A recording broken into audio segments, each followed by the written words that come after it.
पुष्कळ लोक देवासाठी चांगलं कार्य करण्याचा प्रयत्न करतात. काही लोक तर सर्व काही देवासाठीच करतात. परंतु एवढं सगळं करूनही व्यक्तीच्या जीवनात चांगलं वर्तन फार कमी दिसतं. चोरी करणं, लबाडी करणं, शिवीगाळ करणं, भांडणं करणं, निंदा करणे, लोभ धरणं, वासनेनं चालणं, अशा अनेक वाईट गोष्टी लोकांच्यात दिसतात. चांगल्या वर्तनात चालणारे फार कमी लोक आहेत. उलट वाईटामध्ये वाढणारे जास्त दिसत आहेत.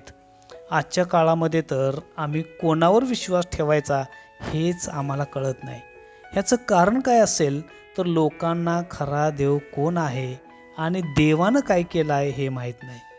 जे काही केलं आहे ते सर्व देवानेच केलं आहे, म्हणून आपण देवासाठी काही करू शकत नाही.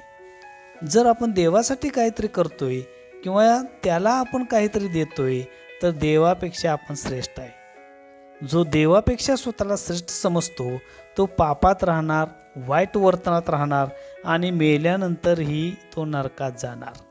काही व्यक्ती तर रंगवलेल्या थडग्यासारखे दिसतात, वरून पांढरे शुभ्र, परंतु आत हाडे आणि किड्याशिवाय काहीच नाही. ह्याचं कारण काय असेल तर देवाने काय केलं आहे हे माहीत नाही. पहिली गोष्ट, देव जे काही करतो ते फक्त आमच्याकरिता करतो. त्याने सर्वात महत्त्वाची गोष्ट केली आहे सर्व मानवजातीसाठी, ते आहे तारण. जोपर्यंत मानवाला तारण मिळू शकत नाही तोपर्यंत त्याचे जीवन बदलू शकत नाही. वाईटातून आणि पापातून त्याला मुक्ती मिळू शकत नाही. तारण मिळण्यासाठी आपणाला काही करण्याची गरज नाही, कारण काही देण्याची पण आपल्याला गरज नाही. देवाने सर्व मानवजातीसाठी प्रभू येशूला दिलाय. म्हणजे तो कुमारी मरियाच्या द्वारे पवित्र आत्म्याने जन्माला आला. त्याला वधस्तंभावरती रोमी लोकांच्या द्वारे मारण्यात आले.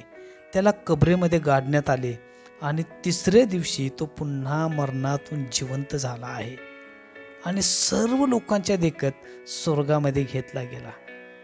याच्याविषयी सर्व आणि पूर्ण माहिती पवित्र शास्त्रामध्ये लिहिलेली आहे. जेव्हा तुम्ही या गोष्टीवर विश्वास ठेवणार, प्रभू येशूवर विश्वास ठेवणार, तेव्हा आपणाला तारण प्राप्त होणार देवाकडून. कारण हे सर्व देवाने केले आहे मानवजातीसाठी. दुसरी गोष्ट, देवानं कार्य केलं आमच्यामध्ये केलं आहे. जेव्हा आम्ही प्रभू येशूवर विश्वास ठेवतो तेव्हा तो प्रभू येशूसारखे आपणाला बनवतो. परंतु आपल्या सहमतीशिवाय देव आपल्यात कार्य करत नाही. आपली समर्पित इच्छा पाहिजे की देवाने आपले चरित्र बदलावे. थोडा वेळ लागेल, पण देव आपले चरित्र, आपलं वर्तन तो चांगलं करणारच. तो तुम्हाला आणि मला बदलणारच. आपणाला देव जुन्याचं नवीन करणार. आणि तिसरी गोष्ट आहे, देव आमच्याद्वारे कार्य करतो. देवाने आम्हाला चांगले कार्य करण्यासाठी जन्माला घातलाय. त्याने आपणाला तारण दिलं, आम्हामध्ये कार्य केलं यासाठी की तो आमच्याद्वारे चांगलं कार्य करतो. प्रभू येशूवर विश्वास ठेवणारे लोक सुरुवातीपासून आणि इथून पुढेही चांगलं कार्य करीत आलेले आहेत. प्रभू येशूवर विश्वास ठेवणाऱ्या लोकांनी अनेक ठिकाणी शाळा काढल्या, दवाखाने काढले, अनाथ आश्रम काढले, गरिबांच्यासाठी ते हात पुढं करत आहेत आणि हे सर्व ते खरेपणाने करत आहेत. त्याचं कारण देव त्यांच्याद्वारे तो करत आहे आणि हे फार चांगलं आहे.